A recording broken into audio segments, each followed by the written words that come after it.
Welcome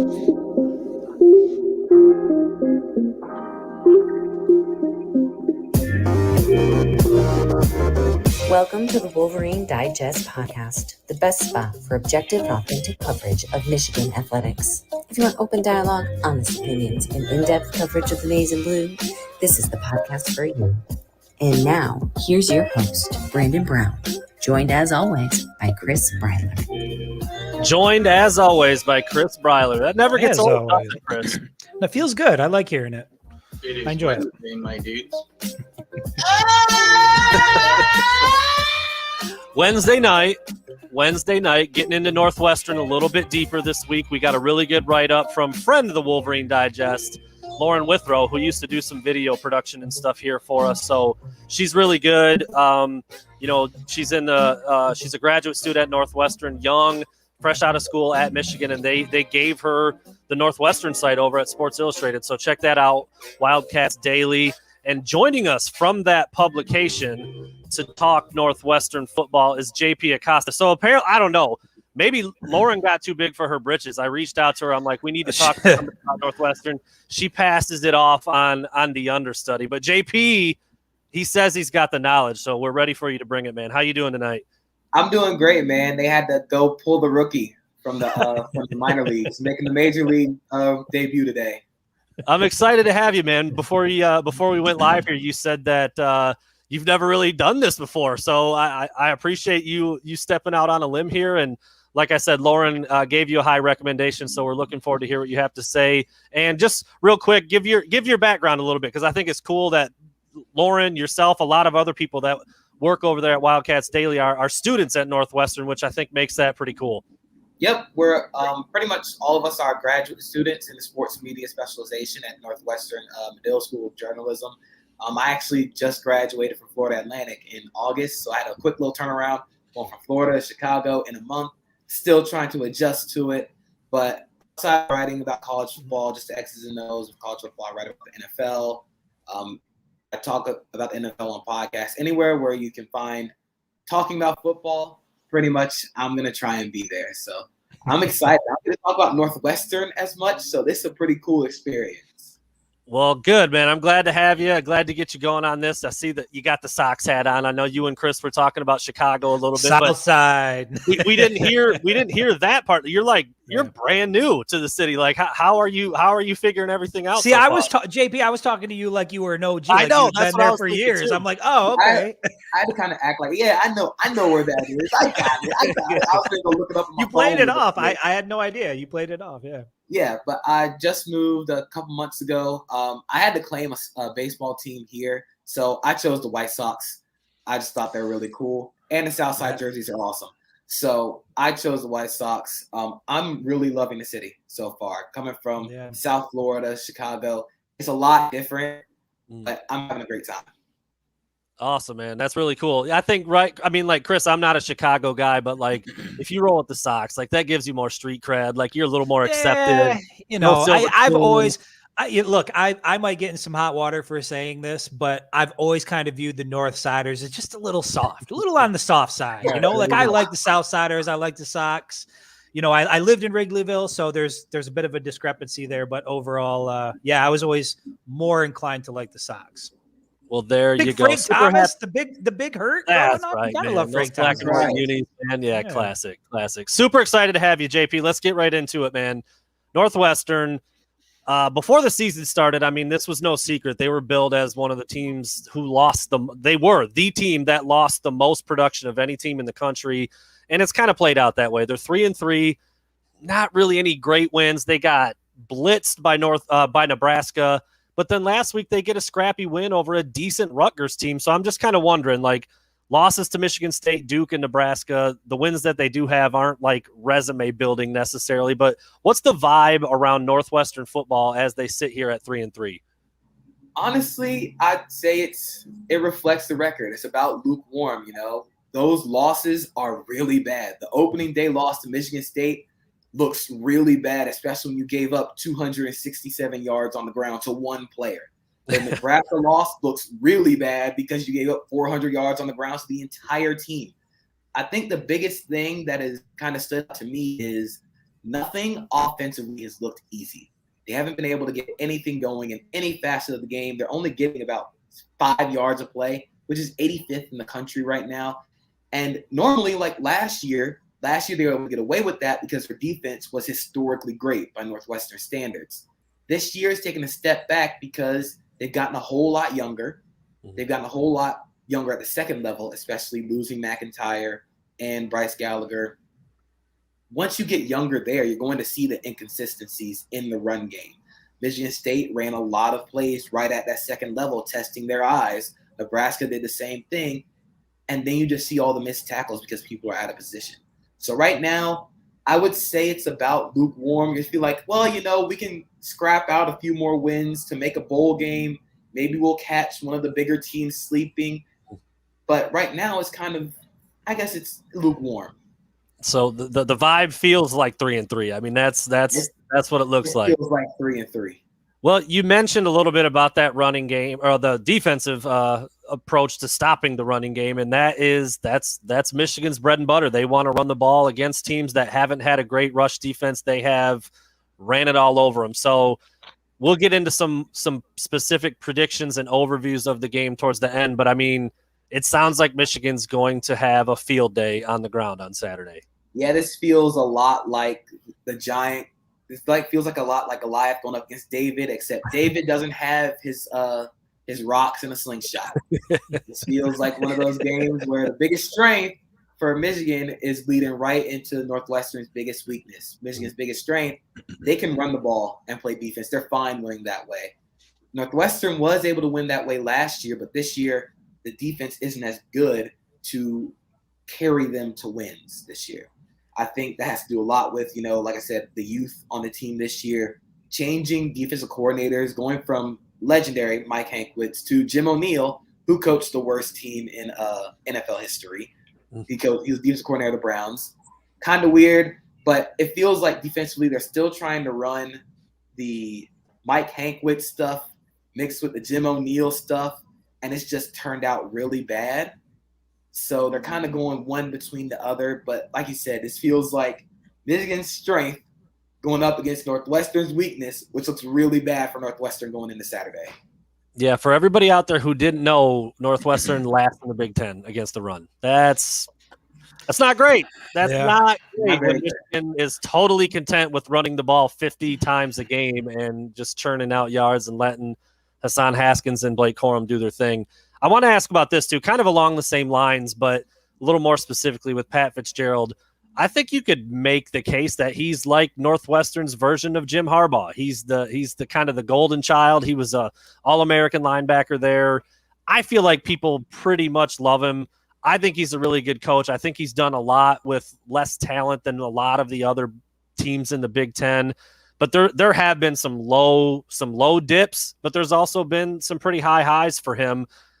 I don't know. Is he a lifer? Like, does anybody around there ever talk about like get rid of Pat Fitzgerald, or is it just like, yeah, that's the guy until he doesn't want to be?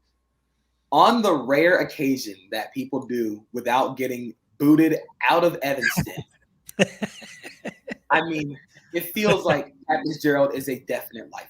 I think he's earned that right from being a former player, turning around Northwestern the way he did, going from basically like bottom dweller of the Big Ten to now they're consistently like they're either fighting for the division or they're just out of reach. It's like each year he's gotten the most out of his talent. And that's why I think Pat Fitzgerald is like one of the best coaches in the country in terms of relative to the way Northwestern recruits. They develop talent at such a high rate. We're going to talk about one of the guys later, but Chris Bergen was a walk-on. Now he leads the country in tackles per game. That is development, that is good coaching, and that is getting guys into your system. He's a lifer. He's arguably, if not even arguably, the greatest coach in Northwestern history. He deserves to have that job until he doesn't want it anymore. I like him a lot. I mean, I've been to several Big Ten media days, and every interaction, which has not been a lot, that I've had with him has been enjoyable. I think he's got a little bit of everything. He's real serious when he needs to be. He's got some humor to him. He calls it like it is, but he's a nice dude. he just kind of blends it all together pretty well. And I figured that's what the answer would be, but not being there and not being someone who covers the team on a day in, day out basis, I wasn't really sure because I don't know what the final record's going to be this year, but it's probably not going to be awesome. And there have been some other thin ones, but he seems I don't know, is beloved too strong of a word, or beloved is definitely the right word. They could go ahead and build his statue right now. Okay. And it'll be completely fine. Well, I don't know if either of these next two guys are going to get a statue, but the quarterback situation at Northwestern has been weird this year. They've got Hunter Johnson, who was like this highly touted 5-star kid, went down to Clemson, didn't work out. He's at Northwestern. He wins the job. Apparently it didn't work out for him there either, because now he's watching from the sidelines. Ryan Helinski's in there. I mean, this is not what you want with an already inexperienced team where you've got this revolving door at quarterback. What can you expect out of that position this week, Saturday, but then also just over is this Ryan Helinski's job for sure? Are they still figuring stuff out? Like, what's going on at QB? So I think Hunter Johnson lost the job at Duke. He played poorly through the first few weeks of the season. Even in the win against Indiana State, nothing seemed easy in the passing game. It's like they're trying to create an offense that'll run deep shots off of play action, double moves, but Helinski just can't get the ball that far, which is crazy considering he was a 5-star recruit, one of the top quarterbacks in the nation. You normally don't get that if you don't have a strong arm. I don't think Hunter Johnson is the right fit. I think Helinski is a better fit for the offense, mainly because I think he has a stronger arm, but he's also a little better under pressure. I think the offensive line has performed rather well this season, but there are times, especially going up against Michigan's front four, where they're going to have pressure in his face. Helinski's better at navigating pressure, managing pressure. Coming from the SEC, having to face Georgia and Alabama every week, you better know how to handle pressure. So what Michigan fans can expect to see a lot of play action. They're going to do a lot of motion. They're going to shift 2 tight ends from one side to the other. They're going to try and get receiver Stephon Robinson going in motion, try and give you a lot of eye candy and base it off the run, go play action. They like to do a lot of throws to the field side, meaning you got to have an arm to get it out there. You got to be strong enough to get the ball out there accurately, because if not, that's going to the house. Offensively, in the passing game, it just hasn't looked easy. There's been nothing going deep. And I think mainly that's because the quarterback situation hasn't been solidified. Yeah. I mean, when you're switching quarterbacks 4 or 5 games into the season, that's usually a bad sign. And listen, there's been some discussion at Michigan that maybe something like that should take place. Chris and I have debated it back and forth, and some of the fan base is done with Cade McNamara, even though he's 6-0 and he's only turned it over once. It's like, what do you want from the guy? But then there's JJ McCarthy sitting there, so you hear about that. Everybody seems to have, not everybody, but a lot of schools always want to know what the backup QB is all about. Well, at Northwestern, you're getting to see it. And I think, it sounds like it, but has it been noticeably better with Helinski in there versus Hunter Johnson? It's difficult to say, mainly because I think the lows for Hunter Johnson were really low. Like, they couldn't move the ball for a lot of the game against Indiana State. They were punting multiple times in a row. He only threw the ball, I think, 10 times that game. Helinski's first game against Ohio as a starter, he only threw the ball 15 times. That's because they could run the ball the entire game. But you're not going to be able to do that against the Nebraskas, against the Michigans, against the Iowas. You're going to have to throw the ball. So I think it's been – the general feel is Helinski is better, but we're still not sure what this offense is going to look like. Because against Ohio, you had it your way. You had everything your way because you were the more talented team. Against Nebraska, literally nothing went your way. Absolutely nothing. So it's going to be interesting to see what offensive coordinator Mike Bajakian pulls out against Michigan, because he's going to have to call a perfect game against Michigan.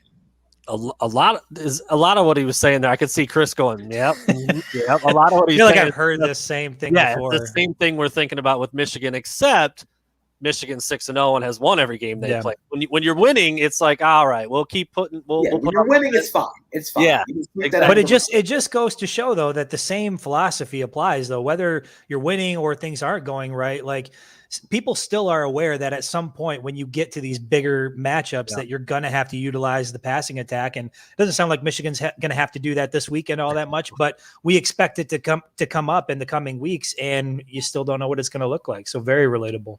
Yeah, for sure. Well, flip side of the ball, you mentioned him already, Chris Bergen. I didn't know he was a former walk-on, so that's an interesting note because the dude's a tackling machine. I mean, it's probably rare if he's not in double digits for tackles at this point. 10, 12, 15 tackles is nothing for him. What makes him so good? Like, why is he able to rack up these numbers from a guy who I don't know if they probably didn't expect it from him coming in as a walk-on? So Chris Bergen is not the biggest linebacker. He's not the fastest guy. He's not the strongest, but the dude has instincts. Like, he is the heart and soul of that Northwestern defense. He normally plays Sam linebacker. He's always in the play. It's like he knows where the play is going before the play is being made. He's always around the ball. He's got pretty good pursuit angles as a linebacker. Despite not having a lot of speed, he's really good at perception of angles, being able to scrape down the line. He's able to disengage off of blocks. He is your quintessential kind of Northwestern linebacker. Those same guys who were overlooked coming out of high school, didn't get any offers, walked on. You develop into that kind of guy. He is your quintessential Northwestern linebacker, especially at Sam, being the leader that he is for that entire defense. So he's obviously a bright spot in that defense. Has it translated into stopping the run necessarily? Not exactly. So I'm going to ask it this way, and I'm sorry, JP, if this is depressing or you get sad or you shed a tear, I apologize because we are live and there's thousands of people watching. But does Northwestern have an advantage anywhere in this game?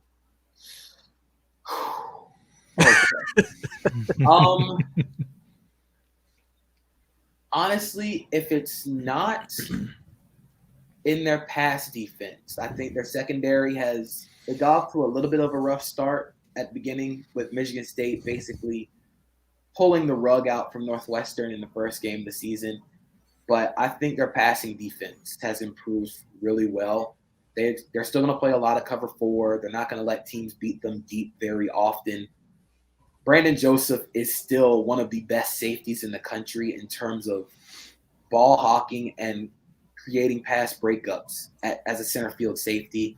I think A.J. Hampton's played really well opposite of Cam Mitchell at corner. So if it's not their secondary, then I don't know. We might be trying to find needles in a haystack here. Okay. I appreciate you're missing a golden opportunity to hit that soundboard over there. We got a brand new sound for it. We know the fart noise is right there for the taking. There is no... I didn't know if I could bring a brand new guest onto the show and hit him with the fart noise, man. I mean, there is no way. As classy gentleman here. I don't, I'm not. I mean, look, I give him credit. He was trying to get. It was a good sales pitch. I think they should feel somewhat confident in Northwestern. But so here's what I heard. I heard that Northwestern has really good corners and good secondary, but can't stop the run. So Michigan's just going to run it 900 times. They're not going to throw it. That's the gist of it. I think if they can get you into passing situations, I think Adetomiwa Debawore, number 99 from Northwestern, he leads the team in tackles for loss, quarterback hurries, forced fumbles. He's second in sacks. He's the straw that stirs the drink for that defensive line. He wins a lot with power, relentlessness. If he's not going to get pressure, then I think they have Jeremy Miser, who's leading the team in sacks. But their secondary is where the strength lies. So we'll see. I mean, we've talked about it all season long. Like, at some point, and I agree with you 1,000%, JP. At some point, you got to throw the ball to win a big game, to beat a team that's probably maybe better than you or at least as good. And we don't know. We still don't know. I mean, hell, we almost saw that against Rutgers. So it doesn't necessarily have to be like a great team. It's going to happen. It's inevitable. Last thing before we get to the actual prediction and get you on out of here, JP. This game's really cool because of this new trophy that's been implemented for this rivalry, the George Jewett Trophy. first African-American player at both Michigan and Northwestern. The dude, I mean, I came home and told my wife about this, and I was like, yeah, he went to Michigan, he went to Northwestern, he played football, he was a medical student, he became a doctor. It was like 1890. And she was like, 1890? Like, what? Like, and Chris Hinton, I mean, Michigan, a lot of Michigan players were asked about it, and Chris Hinton really, like, kind of hit home with the way he explained it. He said, like, for him to play back in 1890, when you think about, like, when black players first started playing in the South, he's like, it wasn't that long ago. So he felt like, he said, like, an immense sense of pride that it was so long ago. It was at Michigan. And for him personally, his mom and his dad both went to Northwestern and were phenomenal athletes. So it was really cool to hear it from his perspective. And then the trophy itself is really cool. Like, it spins, like, whoever wins, it faces the Michigan side, or it can face the Northwestern. It's really cool all the way around. Most of these old trophy games in the Big Ten are like 100 years old. And now you've got this one that's starting right now. It's just really cool. I wonder how much they've talked about it over there on the Northwestern side, because we got like a full spiel rundown. We saw the replica. We saw the whole nine. So I just think this is a really, really neat opportunity for everybody involved.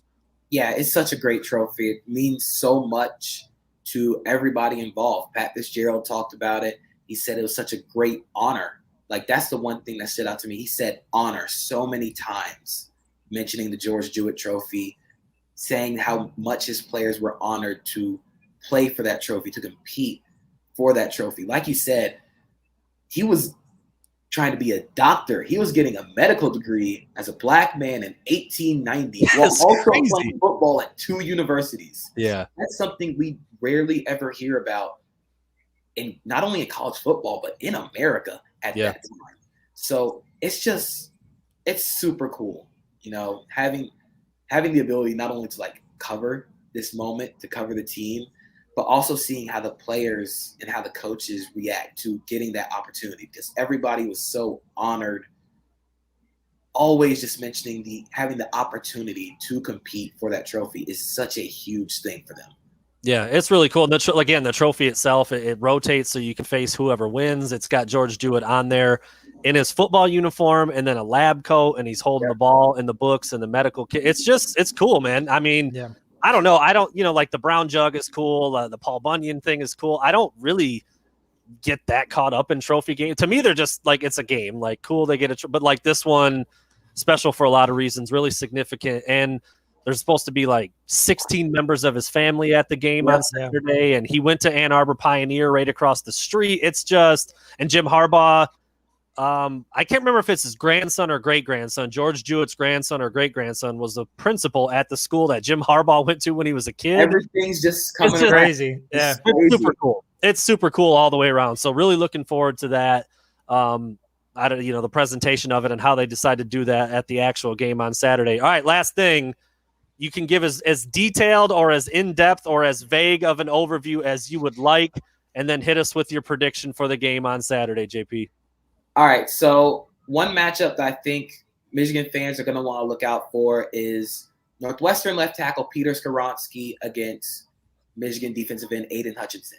It's the one that we've all come to see. Aiden Hutchinson is a game wrecker, a literal one-man wrecking crew along the defensive line. Peter Skoronski hasn't had his name mentioned a lot in Northwestern circles, or outside of Northwestern circles. He hasn't had his name mentioned a lot, but he is legitimately one of the best young tackles in the nation. He's only a sophomore, started every single game at Northwestern last year as a freshman. He's continuing that upward trend of being a Rashawn Slater type player. So I think I'm going to be watching that matchup in depth, because everything's going to start on the offensive and defensive line, especially in the Big Ten. We're getting into October, November. It's going to start getting cold. You're going to want to run the football. And with that being said, I mean, this feels like we're playing in the Michigan strength on Saturday.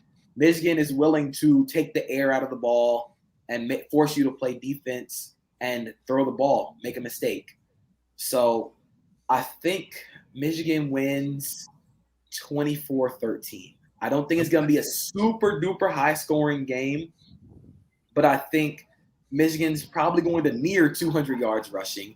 I want to say over 200, because I feel like that would be like too wild of a take. I got to kind of temper it a little bit.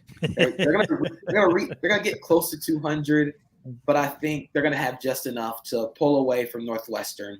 It should be a really physical game, just like we always expect Big Ten football games to be.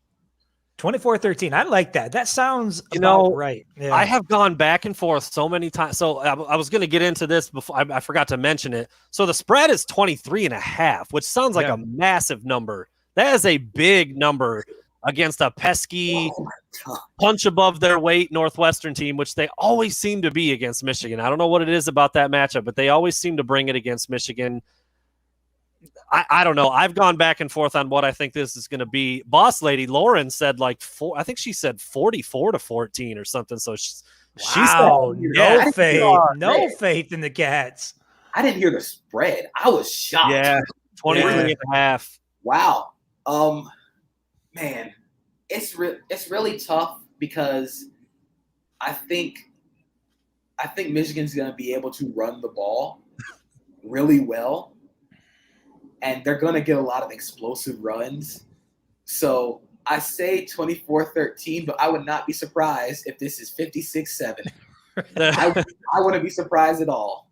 Well, welcome to the world of being a Michigan football fan. I can't let JP out of here without a little trash talking from the fans. They say, did you say 24-13? Quit Dre. Look, I agree with JP. I think JP's onto something there. I think you're right, Brandon. They always play him a little bit tough. I haven't put one on like paper. I think I sent one to Lauren today, and now I'm rethinking it because it was pretty lopsided. But I could easily, like, if it happened the way JP just said, 24-13, I'd be like, yeah, that tracks. Yeah. But if it was also like a 56-7 or a 45-10, I'd be like, yeah, I can believe that too. Exactly. So it's going to be interesting, man.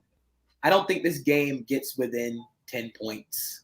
Like, it's either going to be like an all the way blowout, or it's going to be they're going to pull away in the second half. Is it the last time Michigan was in Evanston, they fell down 17-0, right? That was how that game started? I think so. I was at that game on the field, yeah. And wasn't Michigan a heavy favorite in that game as well? I mean, they had, guys like Kwity Paye, Shea Patterson. I mean, they had a solid team there. So, I mean, yeah, we've seen Northwestern do it before. I think JP's onto something with 24-13 for sure. Well, we shall see. We shall see. Great stuff from JP. Really appreciate the time. I'm sure you are very, very busy at that very, very highly respected and I'm sure challenging graduate program at Northwestern. Probably smarter than us, Chris. I don't know. What do you think? No, I echo that. We got some wisdom. We got some years. There's a collective knowledge. It's all a collective knowledge among all of us. Yeah, we're all connected. If you ask me to do some calculus, I got nothing for you. Well, we appreciate the time, JP. Thanks so much for the in-depth details about everything. And good luck with everything. Because like I said, I know that is a very challenging deal up there, but I'm sure you're enjoying the life in Chicago. And I think he's probably going to be all right. He's going to be all right. Yeah, enjoy Chicago. And for the love of God, man, make sure you've got warm clothes because it's coming. I'm telling you. That lake effect is no joke. So it will get real very soon. The wind chill has already kicked my butt. I was telling my dad because, we're being from South Florida, you don't get wind chill like this. I was telling my dad, first time I hit wind chill, I'm like, yep, want to go home. This is no fun anymore. You are more in for a treat. You got more to come. Let me tell you. Thanks so much, JP. Take care. Thank you. Y'all have a good one. All right.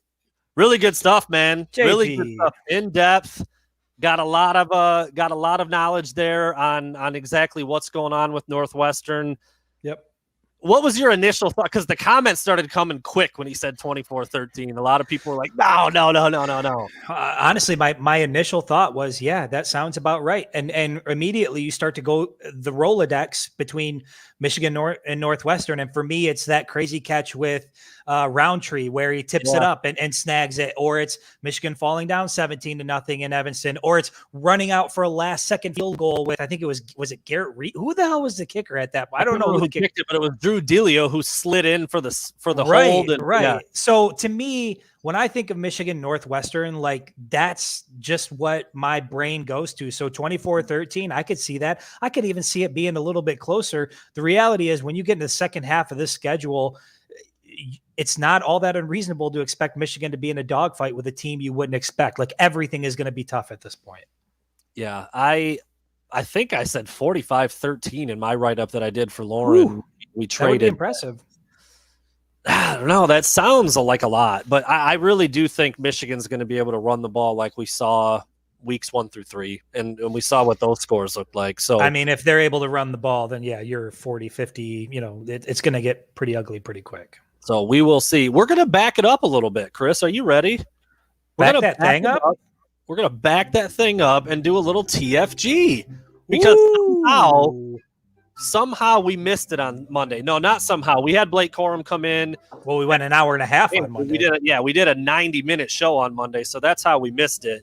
But we're going to do a TFG now, and it's a little bit later in the week. When I was going to do mine on Monday, it was a lot more prevalent, a lot more relevant. That's the word I was looking for. See, I need that Northwestern grad school degree to know what I'm talking about over here.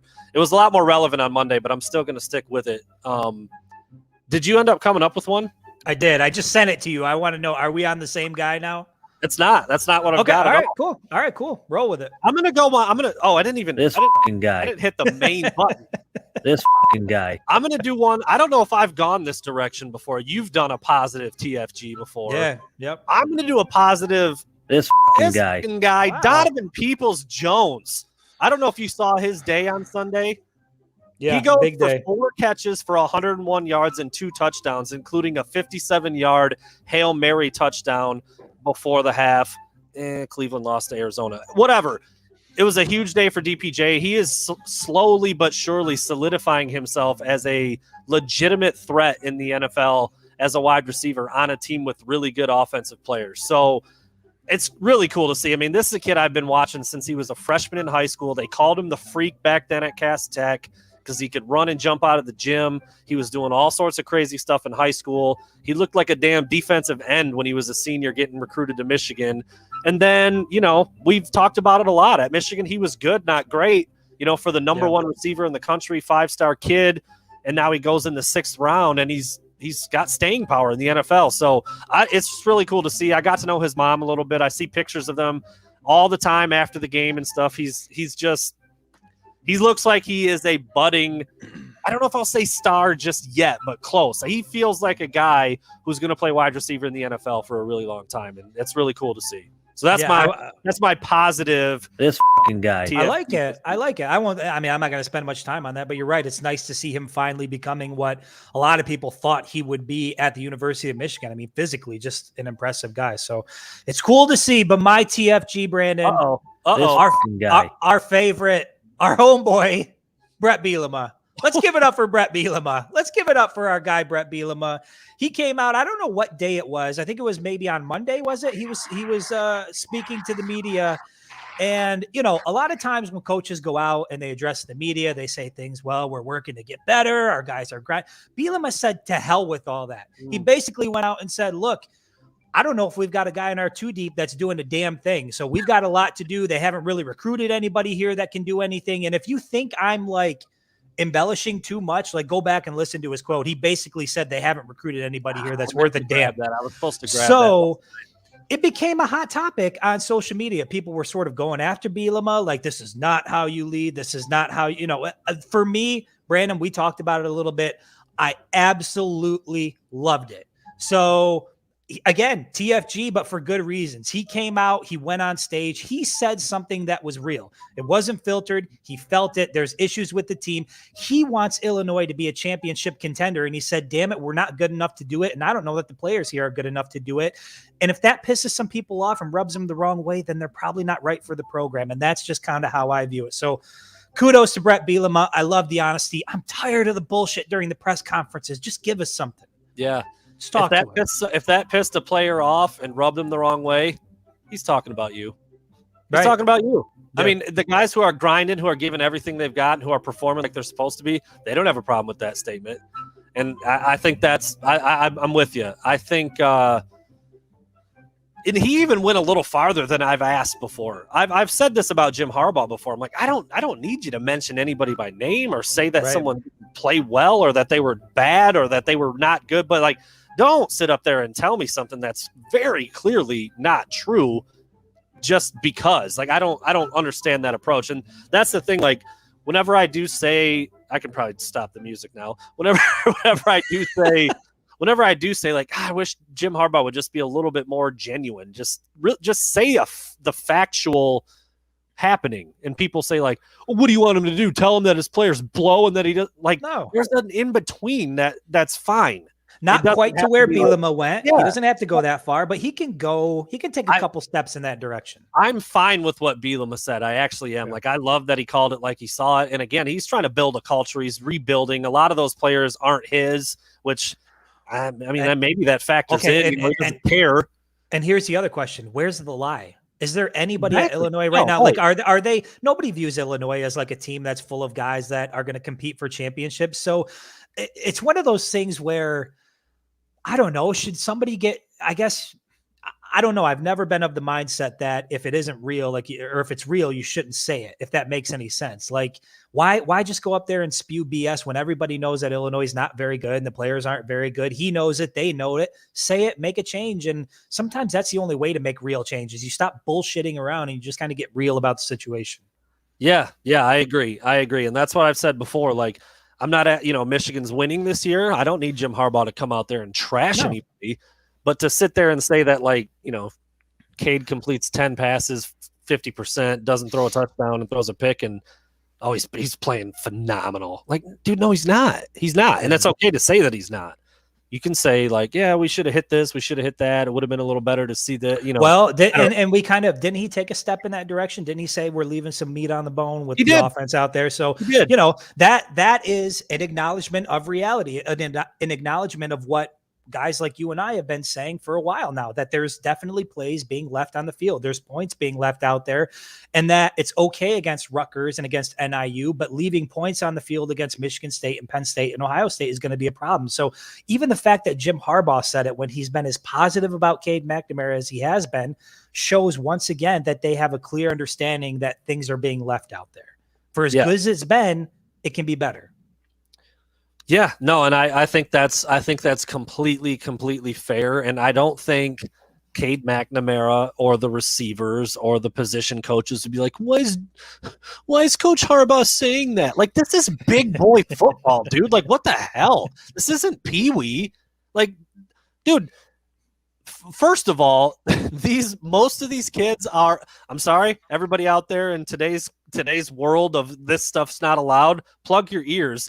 These kids are freaking berated behind closed doors. I got news for you. If you don't think that happens, you are not paying attention and you have never been around big time football. I used to see it at high school games and I'm like, good God, man, that coach just undressed that kid for whatever, just. I mean, Harbaugh, Wilton Spate, right? We saw it in the behind the scenes. Like, absolutely. We know that he gets in their ass. Like, we know that. So there's the discrepancy between what happens there and what happens on the podium. And it's not like, you're right, you don't got to go up there and trash everybody, but just real conversation, I think, is real underrated these days. Right. That's it. That's a great way to put it. Real conversation. Do I need him to drop F-bombs and curse out Wilton Spate at the podium? No. I wouldn't be cool if he did. Yeah, well, that'd be a hell of a soundbite. It would certainly drive some people to the website, but that's not what I'm talking about. There is an in-between where it is what you just said. Real conversation. That's it. That's all I would like to see all the time from everybody. And, some guys are a little better at that than others. Just naturally, they come off the cuff. They don't really care. But, it's coach speak is a term for a very obvious reason. It's get it a lot. And that is not what Bielema did. So kudos to him, man. Like TFG, I said, my boy. He's trying to change the culture. And again, like, that might not be the best reason why, but those aren't players that he brought there. And he's probably thinking like, what the hell is this guy doing in a uniform? And, he's trying to fix it. He's trying to get it right. And there might be some players that you legit don't want in your program anymore. You're totally fine with them not being there.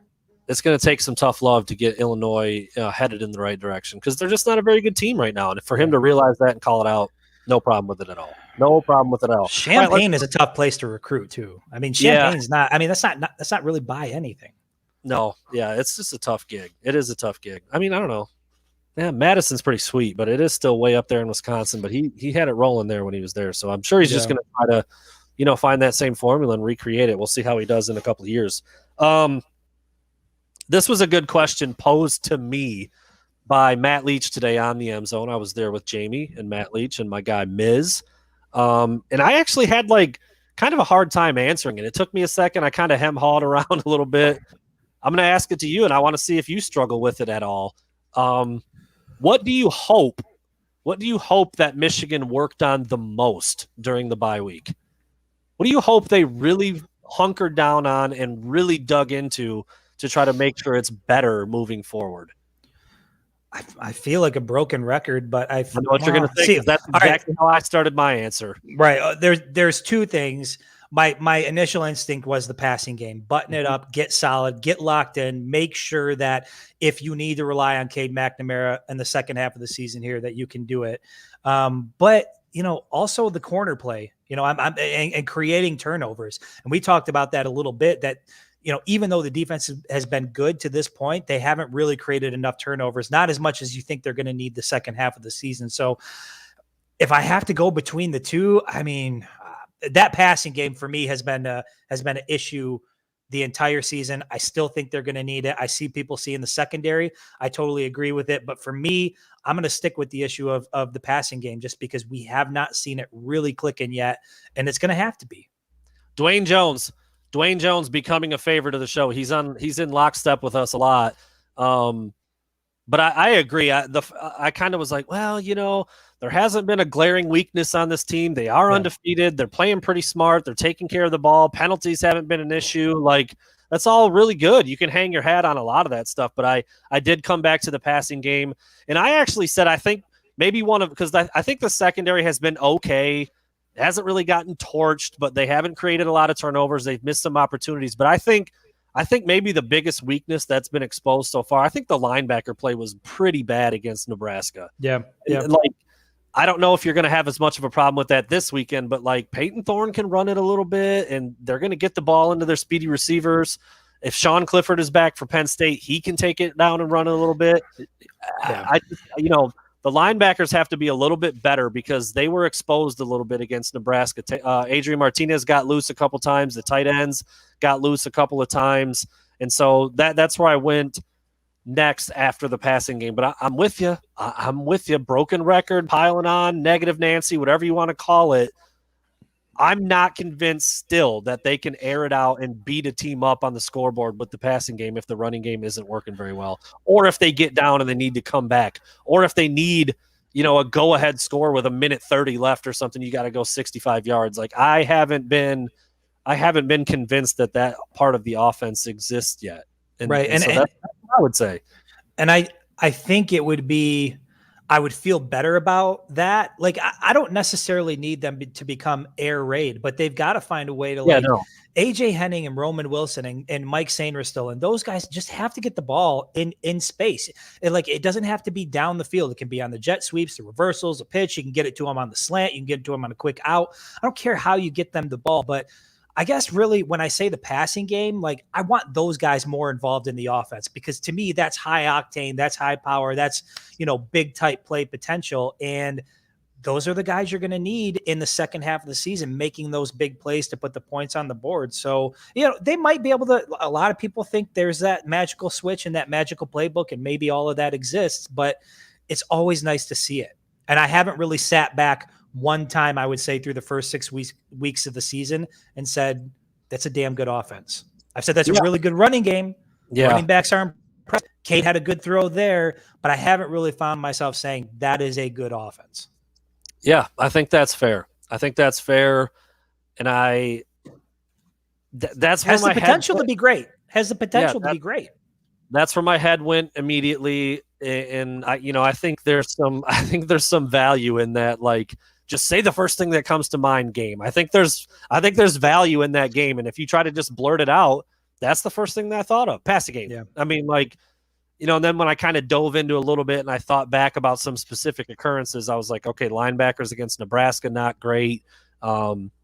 Corners, they've been all right. They haven't been burnt.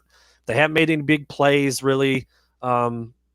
yeah, I don't know. So I think you could, if you really broke it down like game by game, series by series, you could identify some of those things on defense, because it has been like bend don't break. It hasn't been like dominant. I wouldn't say the defense has been dominant, but it's been good enough to keep teams out of the end zone and get wins. And that's in today's college football, that's really valuable, because a lot of teams can score.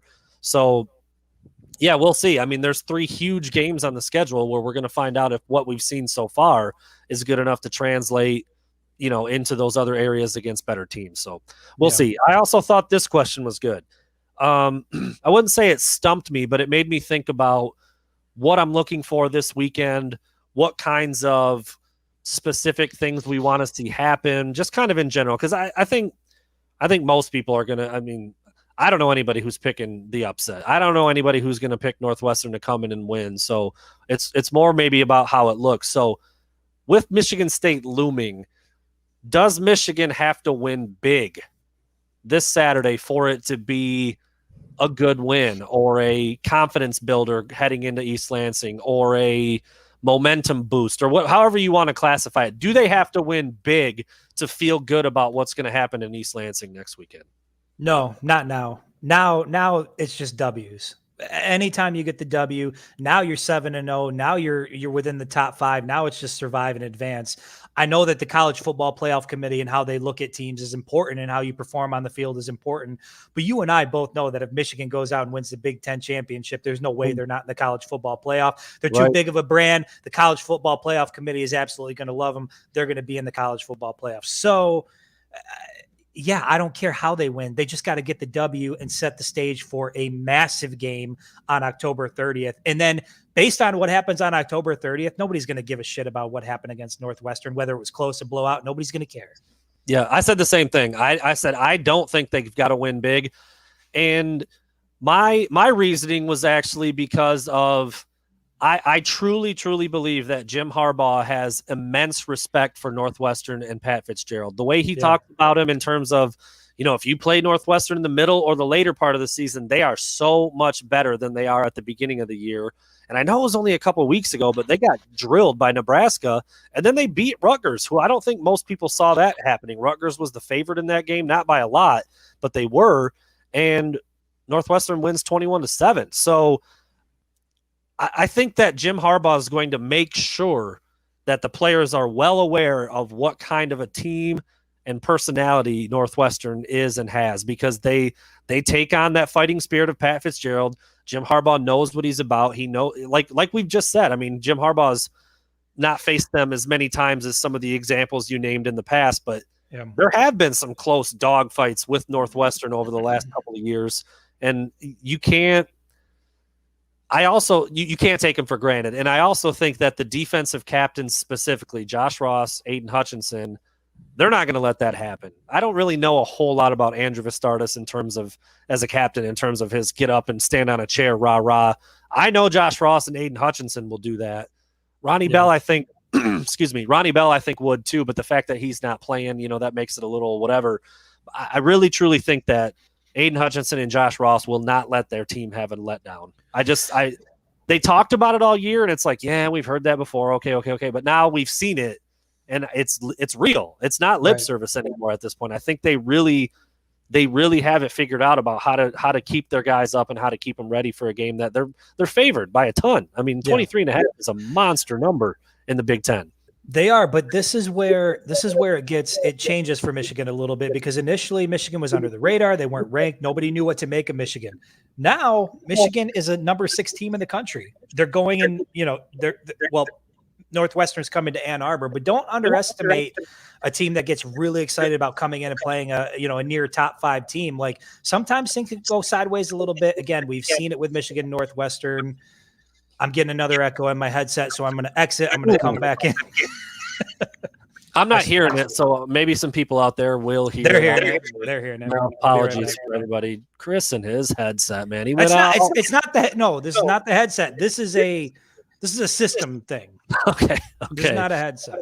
Went out, got the nice new headset, and for some reason, it's just not cooperating. I feel real official, by the way. I know Chris isn't in here to see this, but when I got a stack of papers right here and I can do that little move, feel good about that. Anyway, I forgot what we were talking about. Now I got thrown off the trail. Chris, you missed it. I said I feel real official when I got a stack of papers here, and I can do this when I'm getting ready to talk and make a point about something, and then I couldn't even remember what we were talking about. No, I don't think Michigan has to win big. I think I agree with you. A win is a win at this point. You get the dub, and then you really, really. I like that. Drew says power move, Brandon, the paper stack. That's almost like keeping crackers in your briefcase, right? That feels good. Let me tell you. The arsonist had oddly shapen feet. Anyway. It's off the rails real quick right here as we're approaching the 50 What's minute happening? mark. What's happening? I don't think Michigan has to win big. I think they know that Northwestern can be pesky. I think they know what's at stake. I think the captains are going to make sure everybody's geared up. And I think Jim Harbaugh respects the hell out of Pat Fitzgerald, so they're going to take it very seriously. And when they say it each week, like, oh, we're just taking it one game at a time. We got to focus on who's up next. We're not worried about Michigan State. I believe them. I genuinely believe them when they say that, because that's how it's looked every week. I don't even think like the little bit of a letdown they had against Rutgers, I don't think that had anything to do with outside anything. I think it was just, Rutgers game plan really well. Michigan was a little stubborn during the game.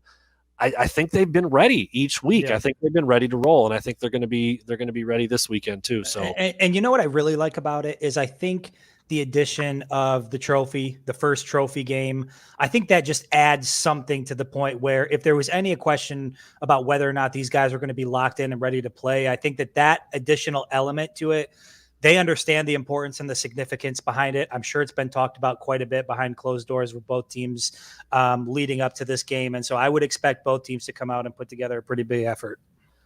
Last but not least, man, former colleague of mine, Zach Shaw, and I'm going to expand on his poll a little bit, but on Twitter, he put out a question. He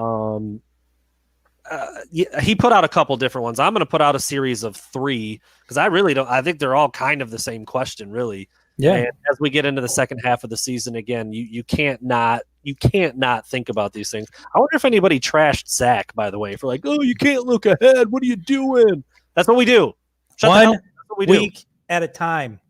If Michigan finishes the season 9-3, but loses to Michigan State, Penn State, Ohio State, or if Michigan goes 10-2, but loses to Michigan State and Ohio State, or they go 11-1, but lose to Ohio State, where would those finishes put Michigan's season in your head? Obviously, you want the most wins versus the least wins, but for the 10-win crowd, because we see that thrown around a lot. Harbaugh has won 10 games this many times. All right, if he wins 10 games this year but loses to Michigan State and Ohio State, 11-1 but loses to Ohio State again,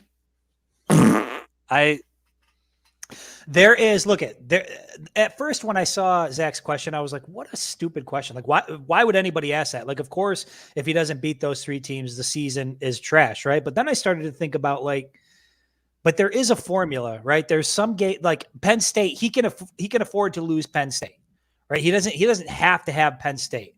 But he's got it. It doesn't register. It doesn't register like the other two. There's no question. It doesn't because here's the thing: if they drop the game against Penn State, but they beat Michigan State and Ohio State, nobody's going to give a shit about that loss against Penn State. It's going to sting a little bit, but you'll be able to wipe your tears with like whatever shirts they make about beating those 2 teams. So I don't know, man. Yeah, it's. Oh man, he's okay.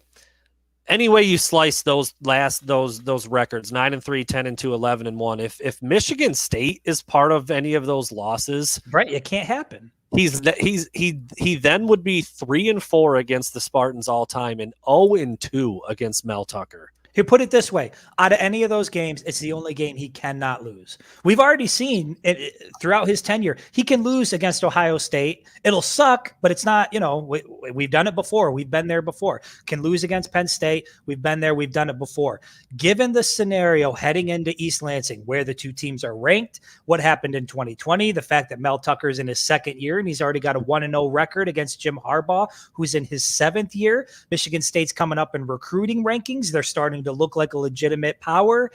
if Michigan doesn't take care of business against Michigan State, it is going to be a shitstorm of negativity following that game. I mean, I think it's going to be that way for whatever fan base it happens to. But I think all things considered, people are pretty happy with what Mel Tucker's done so far. Even if he drops this game, I think Spartans will feel optimistic about the future of where the program's going. If Michigan drops this game under Jim Harbaugh, there's not going to be any optimism in Ann Arbor. I can tell you that right now. Well, those Sparty fans can hang on to that optimism for about another month and a half until he goes to LSU. So that'll be great. That'll be awesome for them. Dick. Hey, I'm not.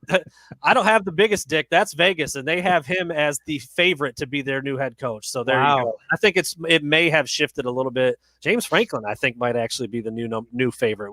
But there was a report that came out that said the LSU leadership didn't really care for his personality after talking Franklin? with him.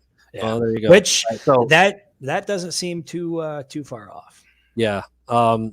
Still no. Anyways, I mean, I think you're right. I mean, would going 0-6 against Ohio State absolutely blow? Yes. Yeah.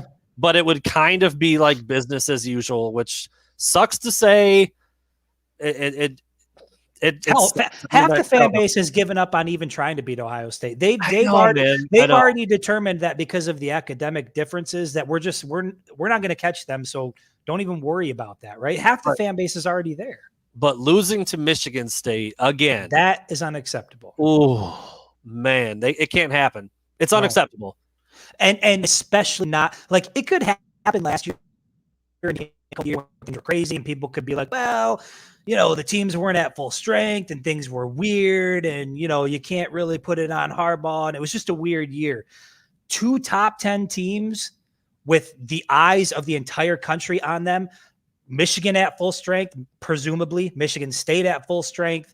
He's got to win this game. Has to.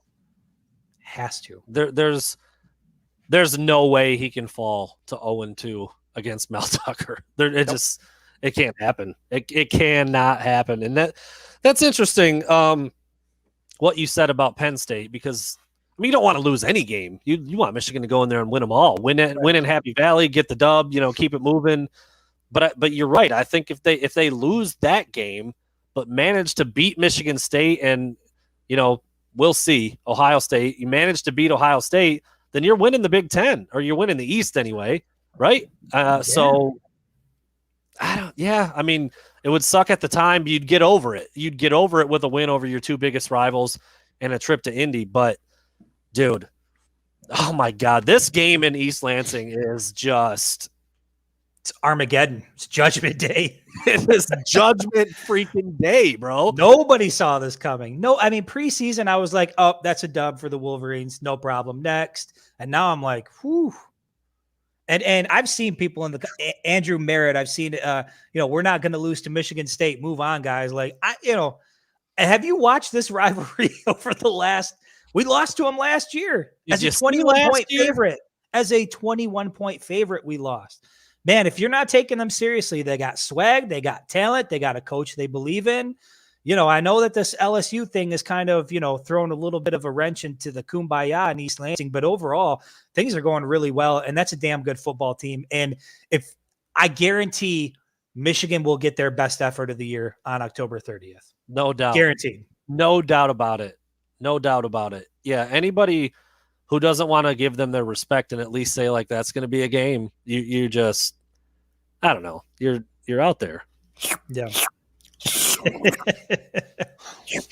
you're out there, but I know Northwestern first, right? Like, let's get there, but I can't. One game at a time. I can't stop thinking about that Saturday at the end of October. Why would you want to, man? Why would you want again? Like, I want to spend 2 weeks thinking about this game. 1 week isn't just enough. I need 2 weeks to prepare for this game and to be hype about it. I know you put it up because after the game, I might not be able to be hype. So I'm gonna try to get as much hype in now as I can. Right? That's what you do. I know you put it up on the gram. We officially have been approved for the credential. We were getting a little worried. Not worried, but it's like it's not that far away. Like, let's go. Let's get let's get that approval. But apparently that's just kind of how they roll, because I asked several other people in the media and they hadn't been approved yet either. But we are now super pumped. We will be in East Lansing. We will be there to watch that game, and it's going to be fun. We will also Wait a minute. Hold on a second. Hold on. Time out. Because I've seen this before. I've seen this happen before. This pisses me off. We're going to address it right now. Pull up the comment. Pull up the comment from Steve Painter. Let's do it right now. Hour into the show, I don't care. Pull it up. He's had a few that I've been Steve Painter, the latest comment. Do you guys even watch or look at stats? Yeah. So Steve Painter, what is it exactly that we're talking about specifically here? Because we've seen this come up before. Like, do you guys even watch? Do you know what you're talking about? Do you watch stats? So let's give Steve a minute here to sort of gather his thoughts and kind of give us what he's alluding to there, so we can come back at it. Because Steve's got me on one now. Can I say I've never liked the name Steve? I don't care. Sorry, I just don't. Steve. What kind of name is Stove? It's Steve, actually. I feel like we kind of know what we're talking about, don't we? Well, I don't know exactly what stats he's referencing, but what stat could it be? It seems like we get a lot of pushback on the Cade stuff. Maybe it's Cade stuff, but it's not. It's not even really like my biggest. I don't even need to point to I don't need to point to a stat. I mean, like, both teams are winning. It's gonna be an absolute war. It's at East Lansing. Peyton Thorne is playing better than Cade McNamara. I got news for everybody out there with the maize and blue goggles on. That is a fact. Kenneth Walker is a man. They have fast, speedy receivers who go deep and they throw it down to them a lot. They've got guys punching above their weight on defense, and they're making plays, man. Like, they've got chicken farmers who don't wear gloves on defense. They do. They've got at least one chicken farmer with no gloves. Do you understand what we're talking about here? Chicken farmers. And his name is Cal. He's at least 41 years old, and he's making plays. Right. I mean, no, I don't know. I don't need to see a stat. And plus, honestly, like, if you want to do the stat thing, I don't really think it's going to. All right, I gave Steve a minute. He's rambling off stats. 56 yards. The ball was perfect. 20. Who the hell cares? We're not talking about stats. Use your eyes. Watch your eyes. If you've watched all 6 games this year and you've watched Cade play and you've watched JJ play, and you're telling me you don't truly believe that there is something there with JJ that isn't there with Cade, then I don't know what to tell you. I can't open up a book and point to a stat where it says, okay, there's the proof. It's with the eyes. You can see it. He's got something that Cade doesn't have. That doesn't mean he's going to be an all-star. It doesn't mean that he would, if he were to step in, he would be, the next thing closest to Jesus for the Michigan Wolverines. It just means that there's something there that looks a little bit more interesting. I see. That just seems like a ridiculous take to me. That's what we're dealing with here. Am I crazy? No. I mean, and I'm not going to stand up and pound the table. Far better. Yeah, like you just said, I'm not gonna stand up and pound the table and say JJ should be the guy. Go away, Cade. I'm not going to do that. But if you, I don't know what you can possibly be referencing to say that Cade is far better than JJ McCarthy. I don't get that. Cade threw 5 passes in the second half against Rutgers and not a single pass in the fourth quarter in a contested game.